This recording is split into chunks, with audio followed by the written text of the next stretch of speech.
Good evening, everyone. I'm back. Yolanda Samuels back with part two. We're talking about tips to prepare for your spouse. Now, if you haven't seen the previous video, please go back and watch part one. I gave 6 tips on how to prepare yourself for your spouse, and I tried to make it for men and women. Try to make it both ways. Just kind of giving some helpful hints and definitely some things that I've learned from the process, a lot of things that I've done wrong. I want to help, everyone to do things the right way, to do things God's way. So I'm coming with part two of this. And also, if you don't know, you can follow me on my Facebook page called It Cost Me Everything. I write every day and I do teaching videos Saturday at noon. So you can find me on It Cost Me Everything on Facebook. And also my husband and I have a page called Becoming One Flesh. That's on Facebook and YouTube. And so we've been doing some things on there. So I just want to thank you all for joining me this evening. We're going to head right on in because I don't want to make this long, but we're going to head right on in and start talking about some tips. All right. Let me pull up my words. All right. We're going to go with number 7. We stopped at number 6. Number 7 is be patient. Take your time getting to know the person. When we're anxious and excited about meeting somebody new or the idea of getting married, sometimes we can take it and run with it. And we're so excited about finding someone or talking to someone or meeting someone, and they can be so nice and so this and that we get caught up in that. And we don't we don't really just take our time in getting to know the person. Because I was like that. Like I said, I told you all before that, I really wanted to be married again because my first marriage ended. I didn't want it to end, but it was nothing I could do to stop it. So I really always desired to be a wife, and I enjoyed being married. And so with a lot of the guys that I met, I ended up, already had in my head the wedding colors, just thinking in that vein, not knowing that everybody wasn't meant for that. And so we have to take our time getting to know the person. Take your time. Ladies and gentlemen, just take your time getting to know that person. You're not on anybody's time clock. You don't have to do things the way everybody else does it. You definitely don't have to do things the way the world does it. Take your time getting to know that person. Just take your time. Don't rush it. Don't try to make it go faster than what it needs to go. If the chemistry is there, it'll move on its own. You won't have to force it. You won't have to make it. It will go on its own with no effort, hardly, because you will have that connection and it'll just flow. So you can't force something to be that is what it's not. So if you're trying to force to make something be and it's not, 9 times out of 10, it's not going to really work. But when you meet that person and y'all connect instantly, then more than likely it's going to grow and it's probably going to flourish. But as we said, don't rush it. Don't look at your watch every time y'all talk. Just enjoy getting to know this person. Just enjoy it. Just let it go and let it be what it is. Okay. Let's move to number 8. Ask the necessary questions. Where we fall short is a lot of times we don't want to ask the questions that we need to ask. You need to know if that person is married. Yeah, I said is married because there are a lot of them out there that is separated and they're looking. You're not available, sir, ma'am. You're still married. So if they're separated, run, Forrest, as fast as you can. Run. Don't mess around with that. Well, we gonna get it's not gonna work. Unless you are divorced, period, we don't have nothing to talk about. Please stay away from separated people. Please stay away from that. It can shift and move at any moment because you're only hearing one side of the story. That person may say, oh, well, we ain't been together in 2 years and all that. And you talk to the wife, she's like, girl, you were just over here last night. So you don't know, or vice versa. Ain't always the men, but women do it too. Please ask necessary questions. And unfortunately, you may have to do some investigating. Sorry. You may have to do some investigation, do a little Facebook search, look at them pictures, see what's going on the timeline, to see what's really going on. Okay. And also, you need to ask, anything like, okay, have you ever been to jail before? Do you have children? That's an important question to ask. Do you have children? And if you do, how many do you have? Are you involved in their lives? Because if you're dating someone that has young children, then you're gonna have to share them with their children. Their children been there first, and it is what it is. You will have to share them with your children, and you will have to be mindful of that. And so, if you may want to talk to them a certain at the time, and if they're involved with their children's life, and they can't do that, like men, if you're dating a single mother, she can't be on the phone all day. And women, if you're dating a single father and he's active and involved in his child's life, he can't be on the phone all day. So you really have to schedule your time around their children's needs. And I would never want to interfere with anything like that. If somebody had a child, because I didn't really, to be honest with you, it's really weird. I didn't really date a lot of guys that had children. That was kind of weird. But if you do, you have to faction that in. You have to make sure that you remember that. And so they need to devote that time to their children, especially if they have young children. They need to really spend that time with their children, but then they'll have to get to the point to where they're able to really balance it to where you have your time and that child will have the time. And so that's another thing I want to say is, be sure to ask those questions. If you're married, have you been married before? Are you in a relationship with someone? Because you have some people who are on pauses. They're on pause. You pause the movie. They pause in the middle of the movie. And they're in a relationship with somebody and you think they're free and they just want to break. So they just want to have a little fun and get to know somebody while they're on break. And then they'll disappear in the thin air when the break is over. So you don't want somebody who's involved with people, with somebody else. You definitely don't want that. If you are out with somebody, let's say, and they on their phone a lot, you might want to pay attention to that. But I'm gonna get down to that later. But I want to say, ask the necessary questions. There's things you need to know. You need to know things you need to know. What it is they do for a living, what kind of things they like to do for fun. Where is their relationship with God? Where they stand with that? Different things like that. You at least want to get the basic things down. Don't spend the whole time interrogating the person like they're on the first 48. They didn't kill anybody. You don't have to ask them questions for 2 hours. Give them the opportunity to ask you questions, and then you ask them questions, but you don't want to spend the whole time asking questions. You know what I'm saying? You want to balance it out with some conversation, because if you pay attention and if you're discerning, a lot of times the conversation will tell you what's up anyway. So you won't have to ask 50,000 questions. You'll pretty much be able to catch on to what you're hearing and what you're seeing. So be mindful of that you don't have to spend and ask all those questions, and because you're not going to know everything about this person in the first time you meet them. You're going to learn over time. So there's plenty of time to ask questions, but you do want to spend some time having fun, having general conversation about things. Like I said, that helps you to kind of get your guard down, to let your guard down, and to kind of get to know them as a person. Let's go to the next one. Number 9, this is important.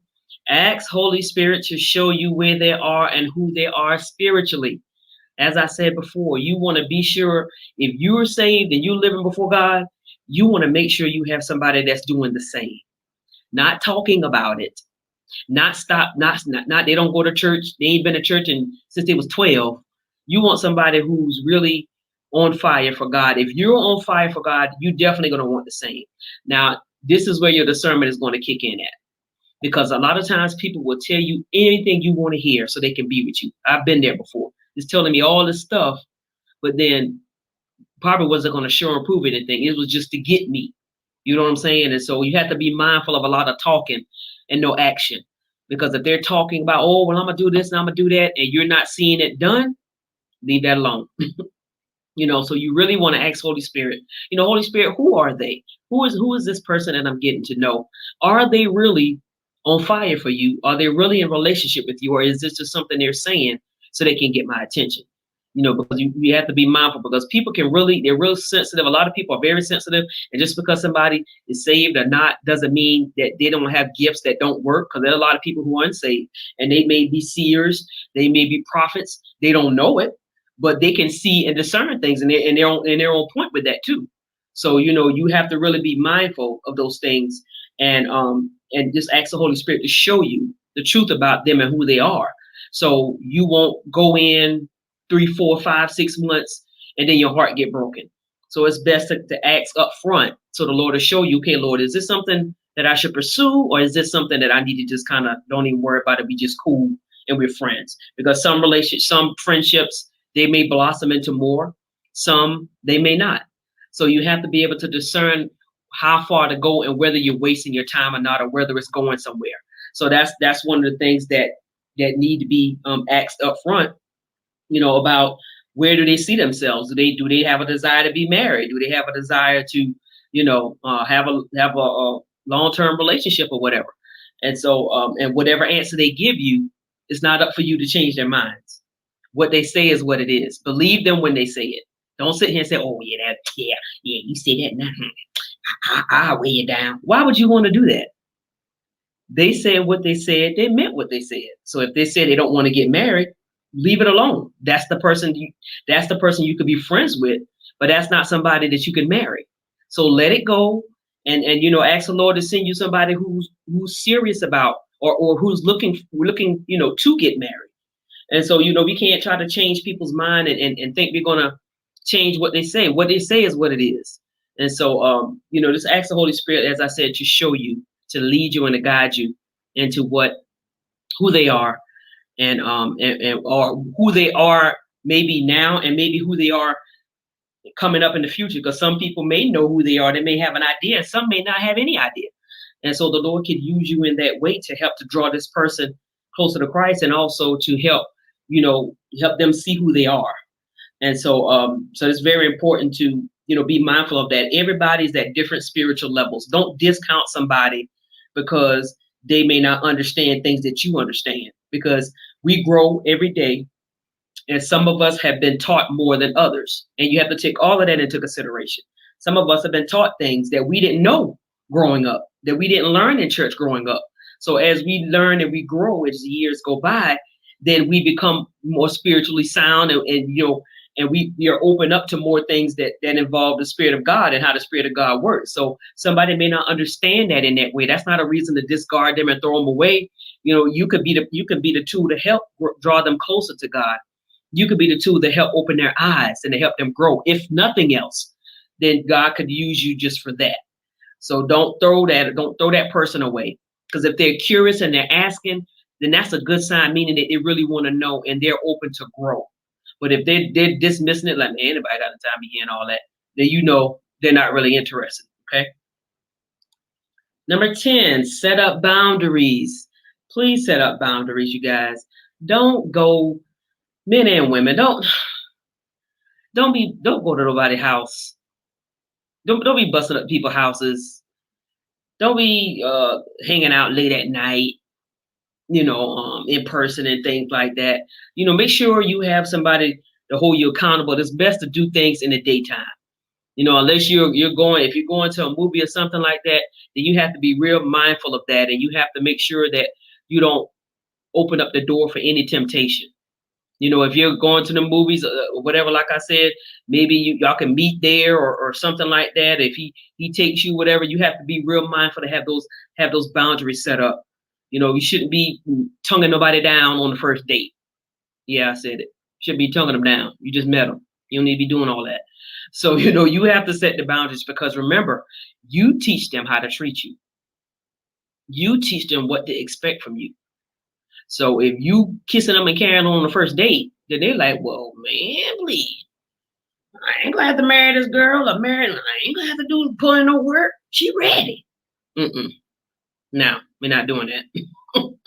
You need to let them know up front. I'm not getting down in the bed. Just to let you know, celibate. Ain't doing that. I hope that's okay with you. Someone be like, yeah, I'm good. Then after a while, then the real deal comes out, and then you realize, okay, they really ain't good. They just thought they could wear me down. And so you have to be sure to set those boundaries up. Don't allow them to call you 2, 3, 4, 5, 6 in the morning. Well, I take that back, because when we were talking, Joseph and I had prayer at 6 in the morning. So he would call and wake me up, so I would be up on time for prayer.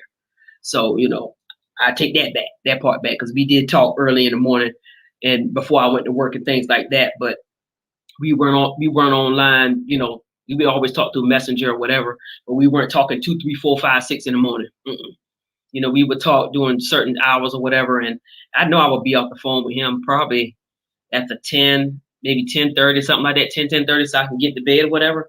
But because when you holding those late night conversations, you open the door for some conversations to go left, and you definitely don't want to do that. So you make sure you set up those boundaries. You make sure you let them know what you will and won't tolerate, because you hold the key to that. Men, you too. You hold the key to that. Ladies, you hold the key to that.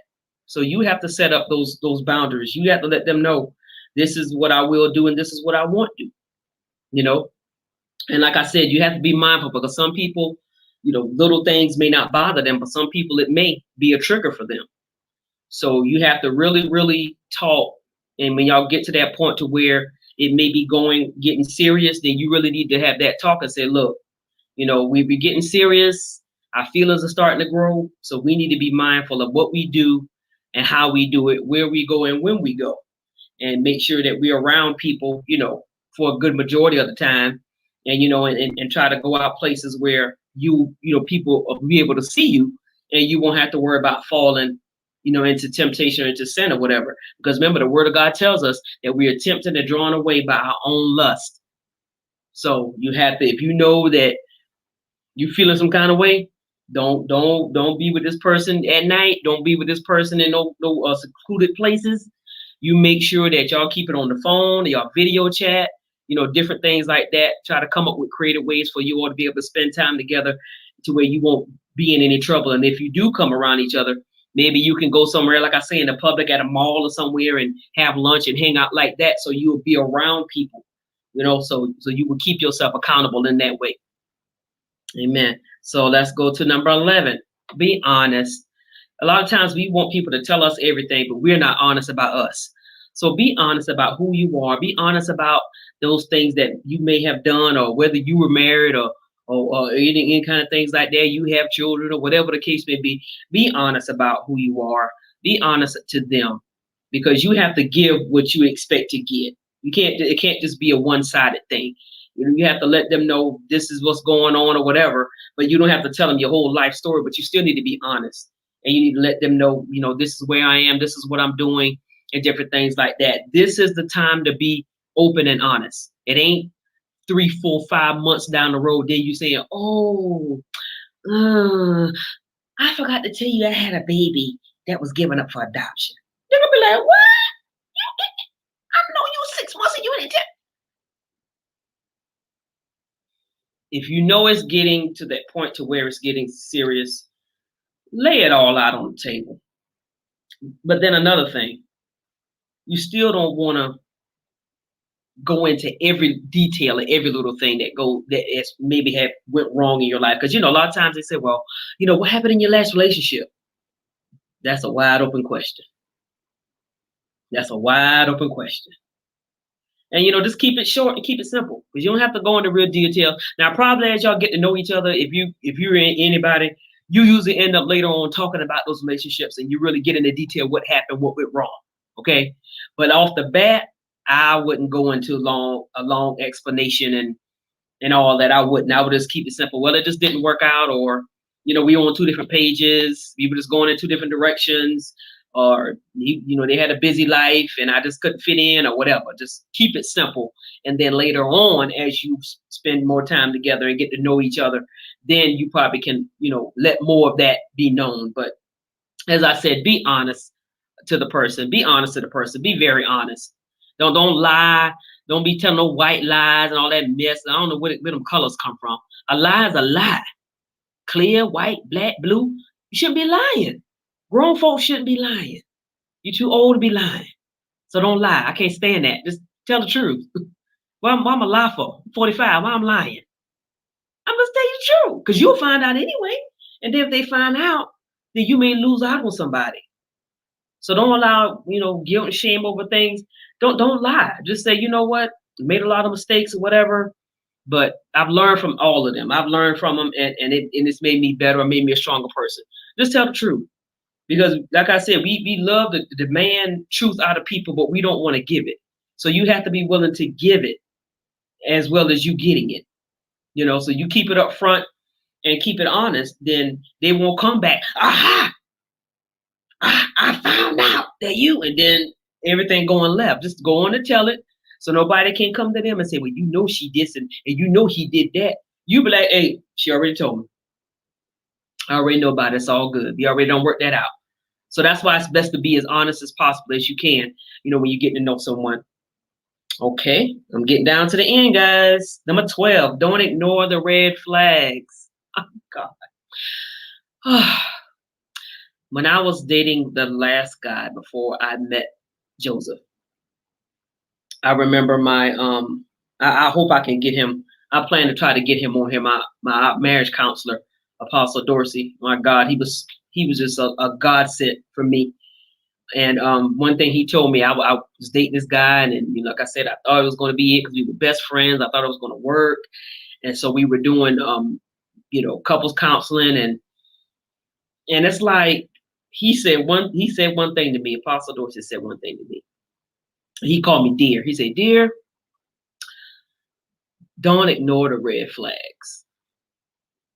I was like, He said they're there for a reason. And I was like, is he trying to say something? That was my warning. Because not long after that, it went left. So I believe he saw something coming. But of course, you know how that go. You don't want to sit there and tell somebody, oh, I see something about to fall apart. You ain't going to tell them that. They have to find out on their own. But he did. I never forgot when he told me that. And I say that often. Don't ignore the red flags. They are being shown for a reason. Some red flags you may be able to handle. Other red flags you may not. And there's nothing more tiring than an emotionally draining person. I don't care if they're male or female. That's a big red flag because you have to decide, are you willing to deal with all that emotional baggage? Are you patient enough to help this person get through whatever it is that they've gone through in the past before you got there? And that was my case. Simple things. Dude went off the left end. And I'm like, what are you crying and carrying on? I said, now, wait a minute now. Hold up. Hanging up on me. I call back, hanging up, answer the phone, go straight to voicemail. I'm trying to talk to you. You hurt me. You hurt. I said, man, please. I watch Lifetime. I don't want to be Lifetime. I'm like, what is that? That was my red flag. And when that happened, wasn't too much recovering from that. So, and another thing, if you are talking to someone that's been engaged like 2,000 times, you might want to check into that and see what's going on, because there is a common denominator.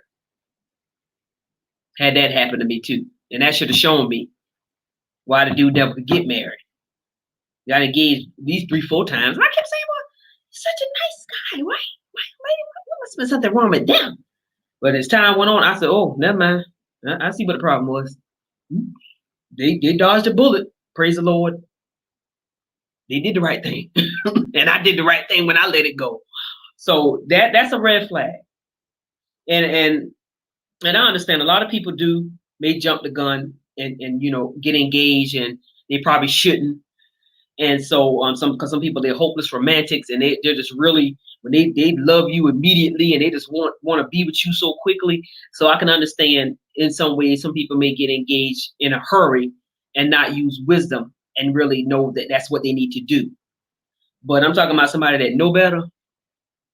And every time you turn around, they got like 10 fiancés. I'm like, wait a minute. What the world going on there? It's for a reason. You may want to check into that and find out why that is. If you're out with somebody, they on their phone the whole time, that's a problem. Because somebody got that attention and you don't have it. And they always tell you, well, I'm going to call you back. They don't call you back. That's another problem.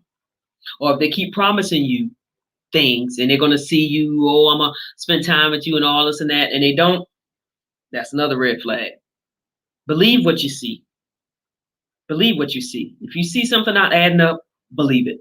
There's a reason that it's not adding up. Okay?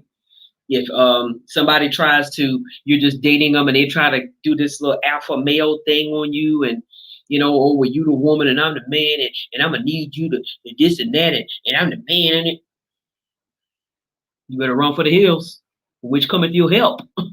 You better take off running. I don't do alpha males. I'm like, oh no, they ain't gonna work. Tried that on me before. I said, oh no. You won't pull up thing. He don't even know. He don't understand. This ain't the one. This ain't the hill he want to climb. You ain't gonna be bossing me. I'm like, what is you thinking? This ain't the Flintstones. We ain't in the Stone Age. And so we was just, after that, we were just clashing. So I knew it wasn't gonna work.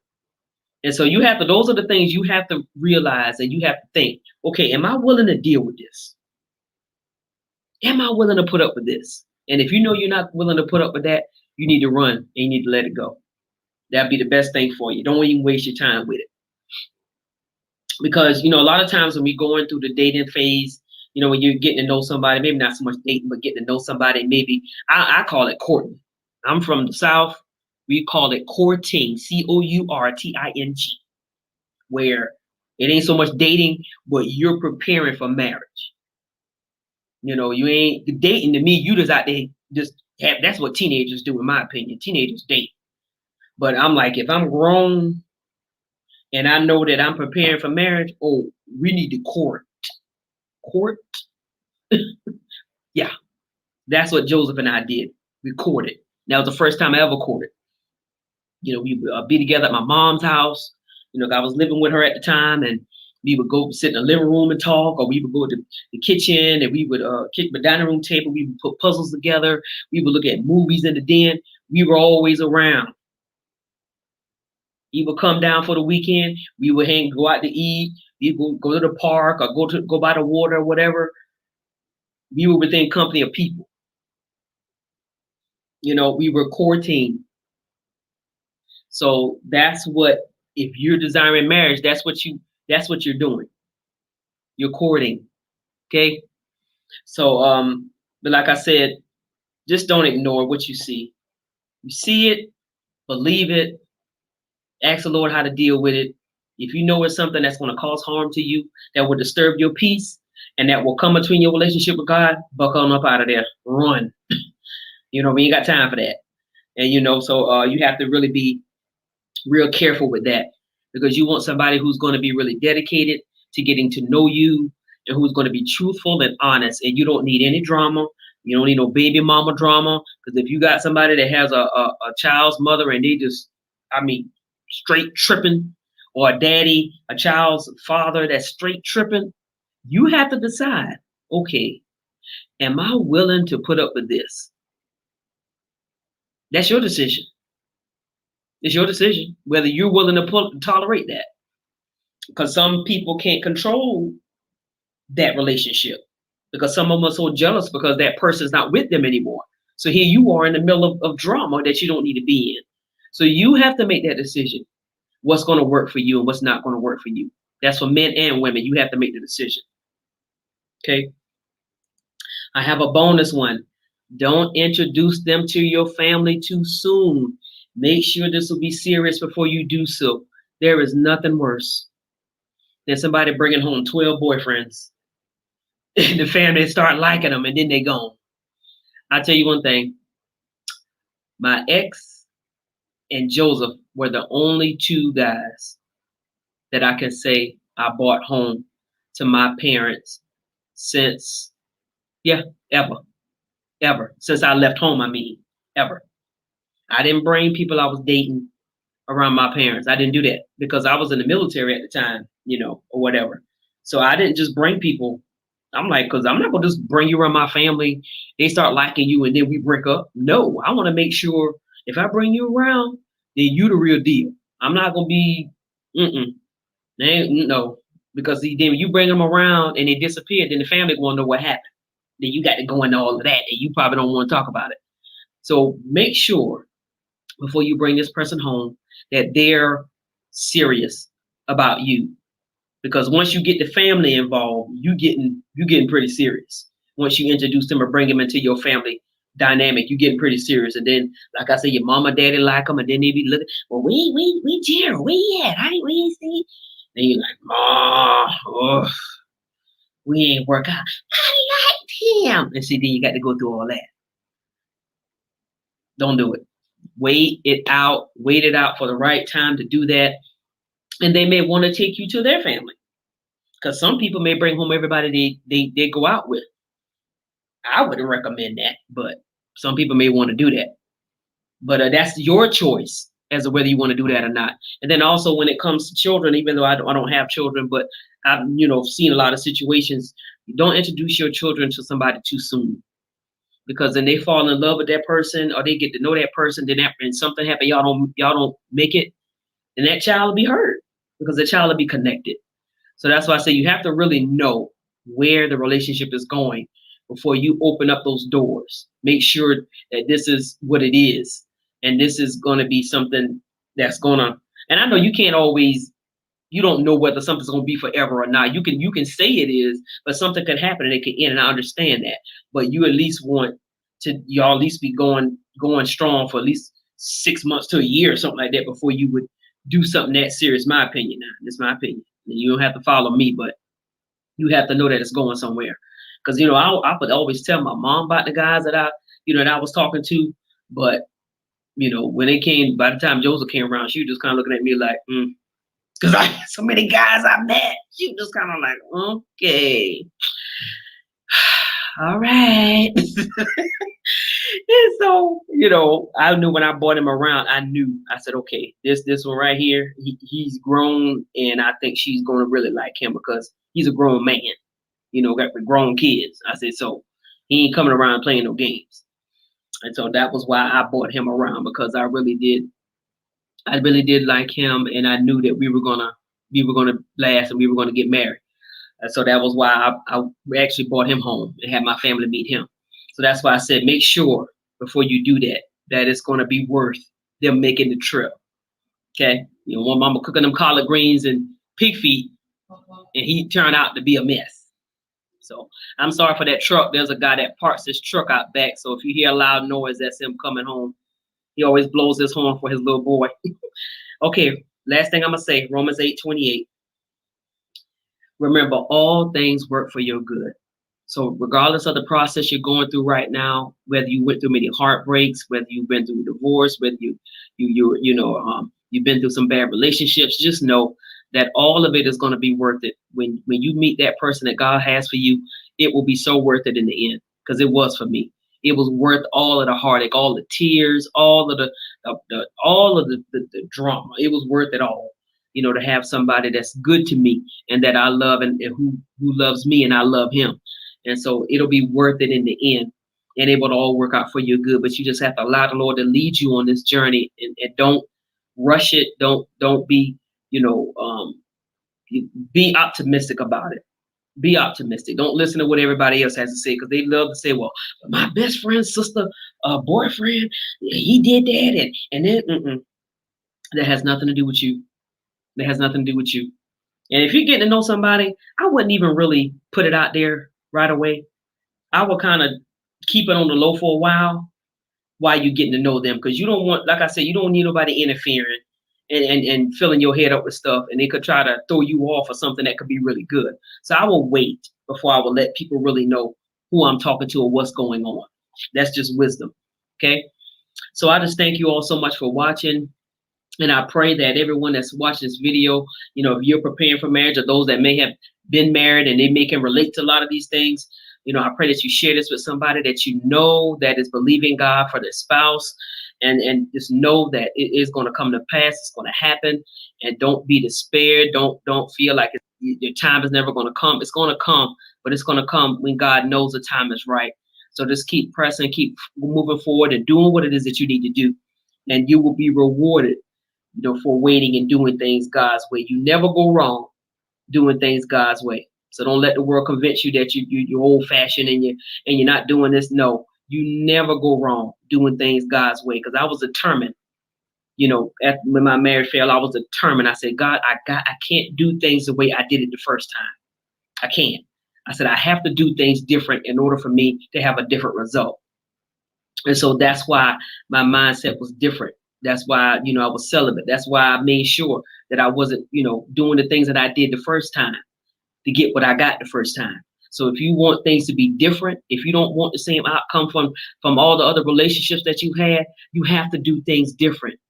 What they say the definition of insanity is doing the same thing all the time and expecting different results. If you're doing the same thing in every relationship, you can expect it to be the same way. But once you change your mindset and once you realize that, hey, I need to do things differently. If I did things my way, I need to do things God's way this time. And I believe if I do, I will see a change. The outcome will be different. So you have to remember that. You can't do everything everybody else is doing. You go the road God is leading you to go. Like with us, for instance, I'm going to say this and I'm going to get off of here. A lot of people, they're like, well, you need to be engaged at least about 2 years and 3 years. Look here.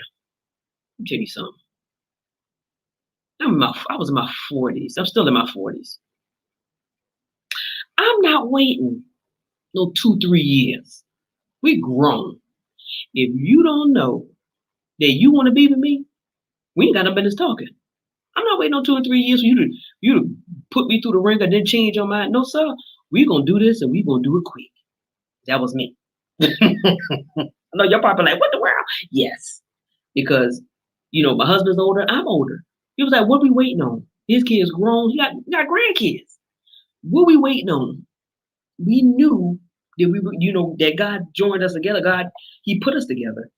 What are we waiting on? So we met in March. No, we met in April. We got engaged in September.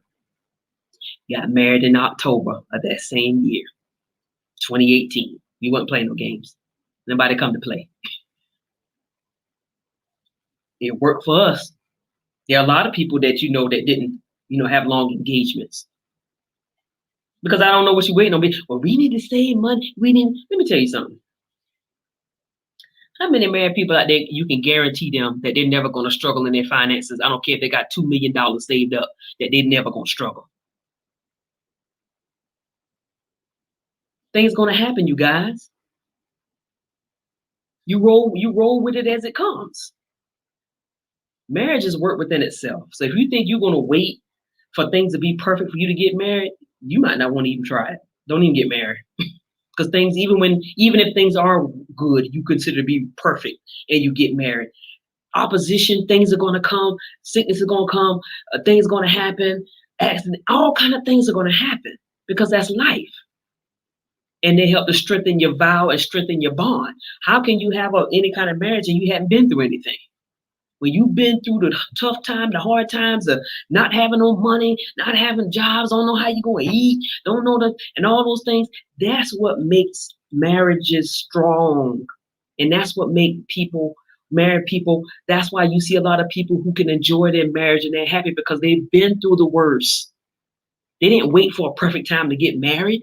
They had to go through, even at the time it was perfect. You still want to go through in your marriage. No marriage is perfect because you're getting to know each other. You got two different people trying to become one.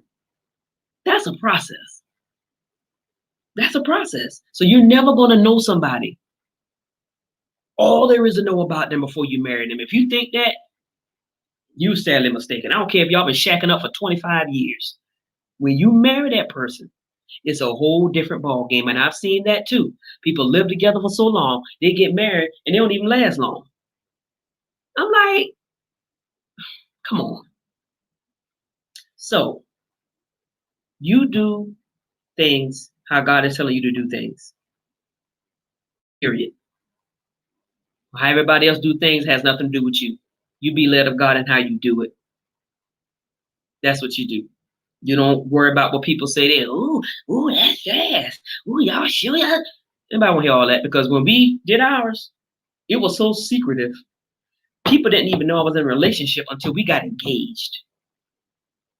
Because our dating picture, the first time not really first time we went on a date, but when we went to the waterfront in Beaufort and we posted a page and I let the family know about him, I posted it on my family page, which is a private page. That was the only picture I put out there for my family. I didn't put it on Facebook. Stay off of social media with your business. Don't put that on Facebook. They didn't know nothing. People didn't know. They saw when I got engaged in 2018, they saw the ring. And it was like, engaged? What? I don't put my business on Facebook. It's not Facebook's business what I'm doing. Because when you do that, you open yourself up for people to come. Yeah, you know he, and you know his, you know he. Then you're going to hear all of the stuff from the past, and it's going to come and taint how you see this person. So we purposely didn't put anything out there. And then, and I think he had put a picture of him. I think he had kissed me on the cheek, but we met up one time. And it was like, who is this? Who is that? Who is that? Who is that? Ain't none of your business. Be wrong. Ain't none of your business. And then when I got married, put the pictures on Facebook after we got married, and it went just like that. A lot of people didn't even know I was dating anybody, didn't know nothing. I put it out there basically at the end and let them know. And I didn't put his picture out there. I just put the picture of my ring. And then we got married. That's when his picture got out there of us being together. But I didn't put Facebook in my business doing play-by-plays and let them know. I didn't do that. Don't stay off of social media with your business, please.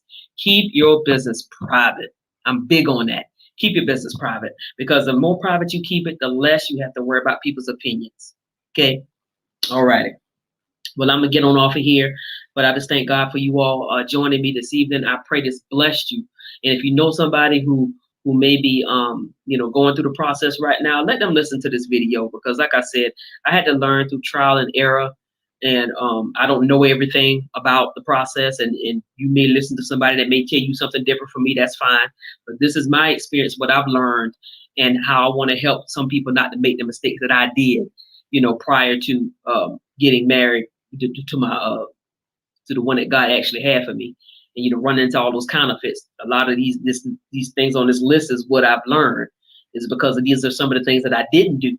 So this is why I want to help you to do things the right way, so you won't have to go through the circus that I went through with these guys, wasting your time and all this stuff. You won't have to do that, but you'll be able to do things God's way. So I love you all so much. Thank you all for joining, and I will see you all next time. Y'all be blessed.